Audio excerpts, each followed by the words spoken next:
The Shure SM7B is likely the most overhyped microphone on the market, and in this video I will give you 5 reasons why I would never buy one. Roll the intro. Obviously this is a bit of a cheeky intro, but there are actually 5 really good reasons the SM7B might not be for you.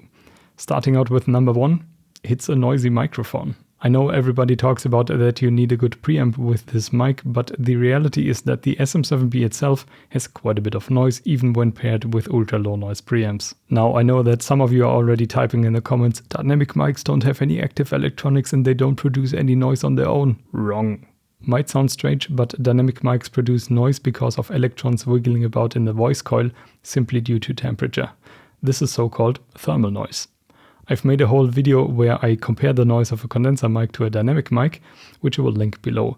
But in short, dynamic mics can actually have more self-noise compared to good condenser mics. The reason is simply that even though the noise of the SM7B is very low, the signal it puts out is also very low, and when you amplify that, the noise can become apparent. Adding to that, you need a preamp that adds minimal noise on its own, otherwise you will end up with even more noise with the SM7B. Now, depending on what you do with the SM7B, the noise will be insignificant or might become relevant. As an example, if you record loud sounds like interviewing a jet engine, the noise is pretty much negligible. But if you record quieter sounds, and I count normal dialogue into that, then there's a good chance that the noise floor becomes audible, even with ultra low noise preamps. As I have the mic up right now, let me be quiet for you to hear the noise of this particular setup.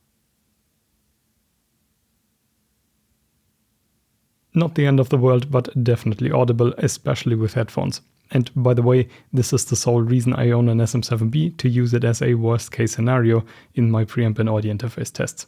By the way, if you're interested in these tests, I highly recommend to subscribe, as I will continue to review all kinds of audio gear. Okay, let's move on. Reason number 2 why you might not want to get an SM7B. It's a real chonker, both in terms of weight and size. If I put it on a scale, it comes in at 830 grams and roughly 1.8 pounds. That's one heavy microphone.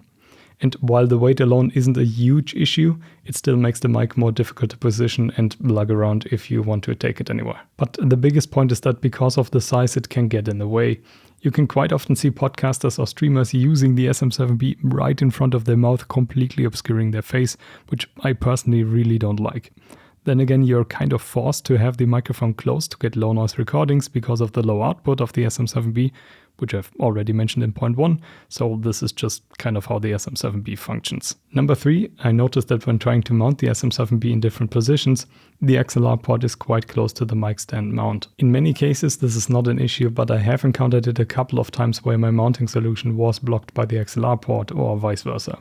This again limits your options in how and with which hardware you can mount the SM7B, an issue that other mics just don't have. Number 4. It's a dark mic, and I'm not saying that because it's painted black, but because the sound signature of the SM7B is quite bass heavy with subdued high frequencies. Especially if you use the microphone very close to you, again point 1 you kind of have to get low noise recordings, the proximity effect of the microphone will add to the already bass heavy sound signature. Now I know for some people this is the prime reason to get an SM7B, as it tends to give this a larger than life bass heavy voice.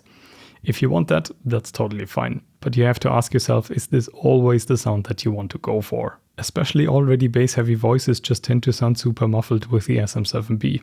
And funnily enough, I see it quite often that when people work with recordings from an SM7B, they either boost the highs to increase intelligibility or cut the lows when it is too bassy.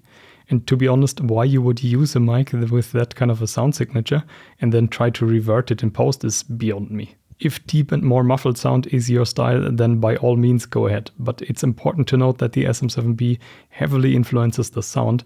It is far from neutral and it does not necessarily sound good on all sources. Last but not least, for number 5, it's expensive. Yes, the build quality is pretty good and all, but for the price you can get, for example, a 3 or 4 SM58 or a 57s. For the latter and the Behringer XM8500, for example, I've done a video on how to EQ them to sound surprisingly similar to an SM7B. So you have to ask yourself the question if the SM7B is really worth it. I also think that the shortcomings of the SM7B are often brushed under the carpet because of its history and legendary status, but this just leads to bad buying decisions. Now, I'm not your dad and I'm not here to tell you to buy or not buy an SM7B.